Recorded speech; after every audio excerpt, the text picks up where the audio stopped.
Dominique Plion, bonjour. Bonjour. Vous êtes professeur à l'Université Paris 13, membre des économistes atterrés. Vous avez été invité à participer à la table ronde intitulée Made in World du prochain printemps de l'économie sur l'allongement des chaînes de valeur mondiales, la complexification de ces chaînes de valeur et les conséquences de ces tendances. Alors première question, est-ce que cette nouvelle géographie est forcément synonyme de catastrophe, de délocalisation, de bas coût, de chômage? Cette nouvelle géographie a des effets nombreux et il y a, à mon avis, des gagnants et des perdants.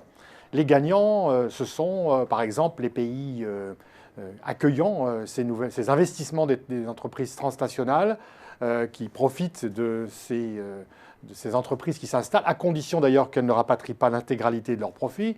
Les autres gagnants sont par exemple les usagers, ou les consommateurs, puisque l'objectif en principe de ces chaînes de valeur segmentées et réparties dans un grand nombre de pays, c'est d'abaisser les coûts de production, coûts salariaux, coûts fiscaux, coûts de matières premières, etc. Et donc en principe de produire au moindre coût. Donc les biens vendus seraient comme ça moins coûteux pour les consommateurs. En revanche, je pense que les grands perdants de cette nouvelle division internationale du travail, comme on peut l'appeler, ou de cette segmentation des processus productifs, ce sont les salariés des pays du Nord. C'est-à-dire que le système aboutit, d'ailleurs il est fait pour ça, à mettre en concurrence les salariés des pays du Nord avec ceux du Sud ou de l'Est, où les prix où les coûts salariaux sont bien moindres.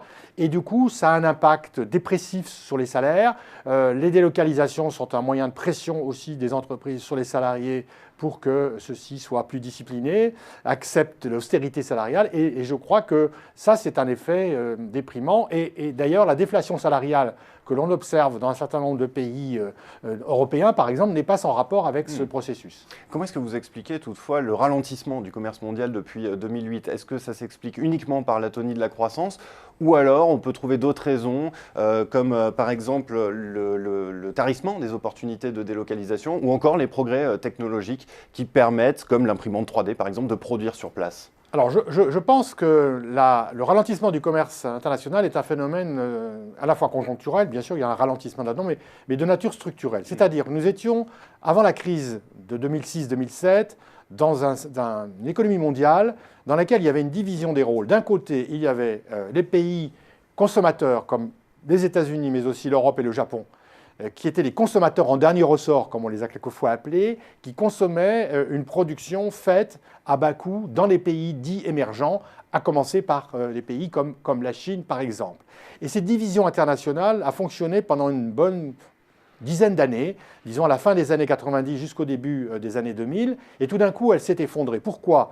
Eh bien, ce régime n'était pas soutenable pour deux raisons. Enfin, pour une raison principale, c'est qu'il conduisait à des déséquilibres qui sont devenus insoutenables. Quel type de déséquilibre? En gros, d'un côté, le surendettement des ménages des pays consommateurs, à commencer par les États-Unis, et d'autre part, une surproduction ou une suraccumulation du capital dans les pays comme la Chine, mais aussi comme le Brésil, comme l'Inde, etc. Et du coup, ce système est devenu non soutenable et aujourd'hui, il est en pleine crise.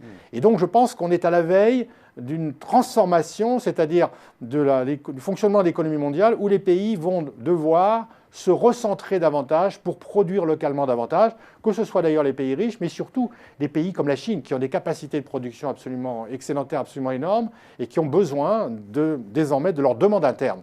Et donc je m'attends à ce que la baisse constatée récemment du commerce international soit quelque chose de durable, qu'on aille vers un nouveau régime de la mondialisation. Donc on peut dire qu'on est entré dans une nouvelle ère de la mondialisation. Clairement. Je pense qu'on est rentré dans une nouvelle ère de la mondialisation. Certains parleront peut-être d'une manière excessive de démondialisation. En tout cas, ce qui est certain, c'est qu'on va assister à un phénomène de recentrage des pays sur leur marché intérieur. Et aussi, je rajouterai un autre mot qui est le mot de régionalisation. Il est probable que les pays et les régions vont davantage commercer entre elles.